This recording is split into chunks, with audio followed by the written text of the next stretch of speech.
আমন্ত্রণ জানাচ্ছি সবাইকে জিয়া বাড়িতে। জিয়া বাড়ি মানে হচ্ছে সাবেক প্রেসিডেন্ট জিয়াউর রহমান এবং সাবেক প্রধানমন্ত্রী বেগম খালেদা জিয়া ওনাদেরকে নিয়ে একটা বিশেষভাবে স্টল তৈরি করা হয়েছে।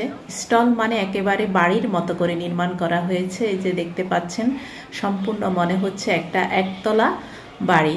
তো সেই বাড়িটার নাম দেয়া হয়েছে জিয়া বাড়ি, বাগবাড়ি, বগুড়া, অর্থাৎ সাবেক প্রেসিডেন্টের বাড়ি, দেশের বাড়ি বগুড়া।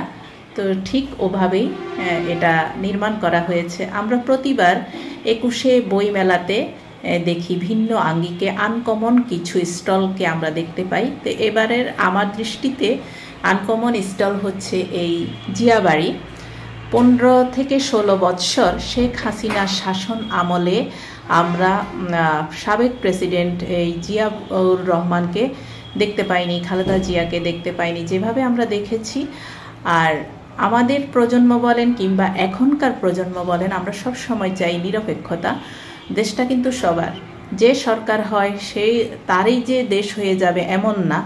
তো আমরা যেটা বিগত বছরগুলোতে দেখেছি এবং আমাদের যে নতুন প্রজন্মগুলো এসেছে তারাও কিন্তু আসলে একটা অতিষ্ঠ হয়ে গিয়েছিল, সেটা আমরা জুলাই আগস্টে দেখতে পেয়েছি।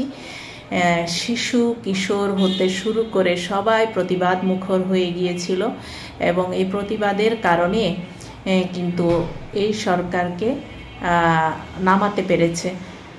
তো আসলে এটা একটা দরকার ছিল। খুব বেশি দেরি হয়ে গিয়েছিল, আরও আগে যদি হতো তাহলে কিন্তু ভালো হতো।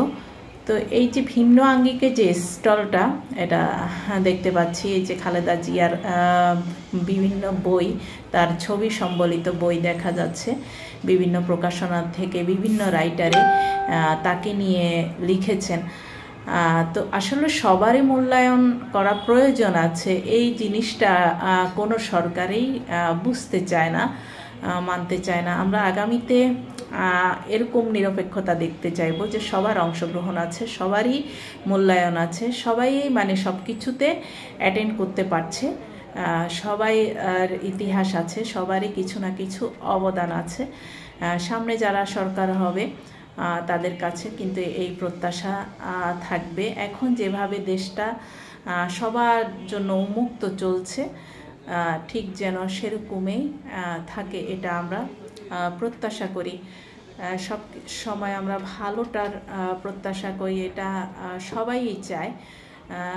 হানাহানি হোক কিংবা এমন কোনো কার্যকলাপ না হোক, এটা আমরা কখনোই চাই না। তো প্রতিবার যে মেলায় আমরা দেখতে পাই যে নতুন নতুন লেখকদের লেখা, এবারেও কিন্তু নতুন নতুন অনেক লেখক এসেছেন। তার মধ্যে যারা ব্লগ করে, ভিডিও কন্টেন্ট তৈরি করে ফেসবুকে, তারাও লেখক হচ্ছেন। তো এই দিনটা কিন্তু বিশেষ বিশেষ আমি নিজেও একজন লেখক, এখন পর্যন্ত জমাকৃত বই